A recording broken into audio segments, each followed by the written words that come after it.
Hello बच्चों, let's read this question. Two circles in the first quadrant of radii r1 and r2 touch the coordinate axis. Each of them cuts off an intercept of 2 units with the line x plus y is equal to 2. Then r1 square plus r2 square minus r1 r2 is equal to. तो यहाँ पे हमें इस expression का value बताना है r1 square plus r2 square minus r1 r2. Start कर लेते हैं देखो अपने की कॉन्सेप्ट से. तो यहाँ पे देखो की कॉन्सेप्ट क्या हो जाएगा. हम जानते हैं कि इफ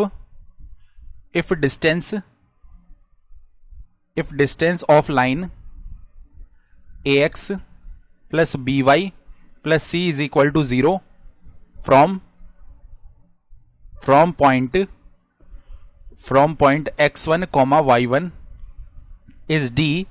तो यहां पे अगर हम d का वैल्यू लिखना चाह रहे हैं वो क्या आ जाएगा, modulus of ax1 plus by1 plus c whole square upon में root of a square plus b square, ये आता है.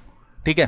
तो अब देखो क्वेश्चन में बोला क्या गया है, दो सर्किल है फर्स्ट क्वाड्रेंट में. तो हम इसका अगर डायग्राम बनाना चाहें, मान लो कि ये हमारा क्या हो गया, वाई एक्सिस हो गया इस तरीके का. ठीक है. और यहां पे हमारा इस तरीके का हो गया एक्स एक्सिस. तो हम क्या कर रहे हैं, एक ही सर्किल बना रहे हैं क्योंकि यहाँ पे आर यानी जो रेडियस है उसमें क्वाड्रेटिक बनेगा तो उसका एक रूट r1 हो रहा होगा, एक r2 हो रहा होगा. ठीक है. तो हम एक ही सर्किल बना के इसको हम समझ सकते हैं. मान लो ये हमारे पास इस तरीके का सर्किल आ रहा है. ठीक है. और ये इसका सेंटर है और लाइन x प्लस वाई, कौन सी लाइन है देखो, इसको L बोल देते हैं लाइन को, x प्लस वाई 2 को उस तरफ लेके गए -2 इज इक्वल टू 0. तो ये जो लाइन है मान लो इस तरीके से जा रही होगी. ठीक है.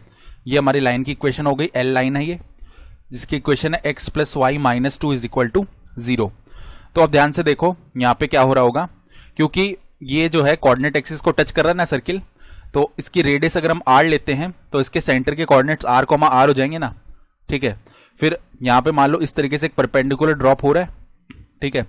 और ये जो कंप्लीट है ये r डिस्टेंस है, यहां से यहां तक भी r डिस्टेंस है. ठीक है.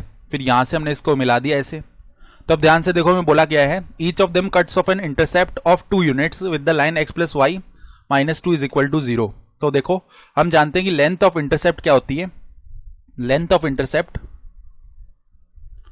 इंटरसेप्ट को समझने के लिए देखो ऐसे मान सकते हैं इसको कि यहां पे अगर ये परपेंडिकुलर होगा ना, ठीक है, क्योंकि सेंटर से यहां पे एक परपेंडिकुलर ड्रॉप कर रहे हैं हम, तो ये मान लो P है परपेंडिकुलर, सही है, और ये R होगी. तो अगर हमें ये कंप्लीट चाहिए, इसको हम AM बोल देते हैं. तो AM का जो वैल्यू है ना वो हम कैसे लिख सकते हैं, देखो यहां पे अगर AM का वैल्यू लिखना चाहते हैं तो उसके लिए देखो ये किसके इक्वल आने वाला है. यहां पर इसको देखो अलग से बना सकते हैं हम. ये मान लो हमारे कोई सर्किल है, ये लाइन जा रही होगी इस तरीके से, ये मान लो परपेंडिकुलर है, ये R है. तो पाइथागोरस थ्योरम से अगर हम ये बेस लिखना चाह रहे हैं तो बेस का जो वैल्यू है, मान लो बेस स्मॉल b है, तो स्मॉल b का वैल्यू क्या आएगा, यहां से ये वैल्यू आ जाएगा square root of r square minus में p स्क्वायर, ये वैल्यू आएगा. अब हमें ये पूरा AM चाहिए तो AM डबल हो जाएगा ना इसका, तो twice of square root of r square minus p square. ये क्वेश्चन में किसके इक्वल है, 2 के इक्वल. तो यहां से 2 डिवाइड हुआ तो root of r square minus p square का जो वैल्यू है वो 1 आ गया. ठीक है. अब स्क्वायर कर लेते हैं बोथ साइड, तो r square minus p square का वैल्यू 1 के इक्वल आ जाएगा. ठीक है. अब ध्यान से देखो यहाँ पे फर्दर हम क्या करने वाले हैं, अगर हमारे पास ये वैल्यू बनने वाला है तो अब देखो यहाँ पे ये जो सेंटर है r, हम इसकी डिस्टेंस लिख लेते हैं इस लाइन से, x plus y -2 is equal to 0, वही हमारा p का वैल्यू हो जाएगा.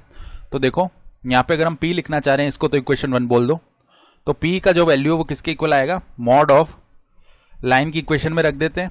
तो क्या बन जाएगा, r प्लस r यानी कि 2r माइनस का 2 upon square root of 1 square plus में 1 स्क्वायर. तो ये किसके इक्वल आया, mod of 2r minus 2 upon में रूट 2 आ गया.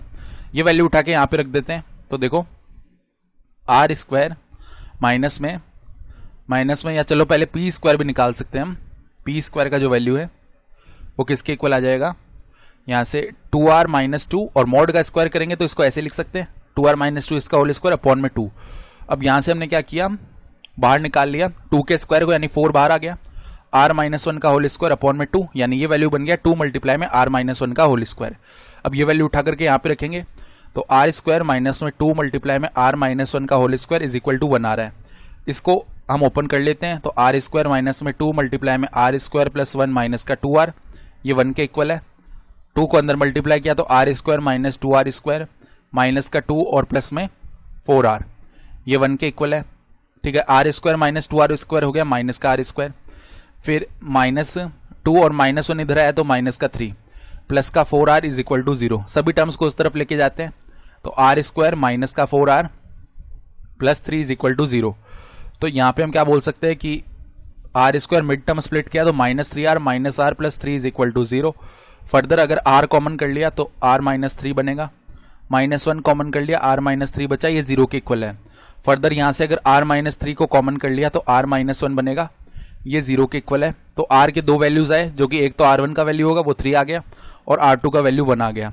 अब हमें देखो निकालना क्या है, r1 square plus r2 square minus r1 r2, r1 square plus r2 square minus r1 r2, इसका वैल्यू अगर लिख रहे हैं तो देखो 3 का स्क्वायर प्लस में 1 का स्क्वायर माइनस में 3 मल्टीप्लाई में 1, तो ये आ गया हमारे पास में 9 प्लस में 1 माइनस में 3। तो ये कितना आ जाएगा वैल्यू, देखो 9 प्लस 1 10 और 10 माइनस 3 यानी कि 7। तो 7 जो है वो हमारा रिक्वायर्ड आंसर हो जाएगा इस क्वेश्चन के लिए। I hope you understood this explanation. Best of luck.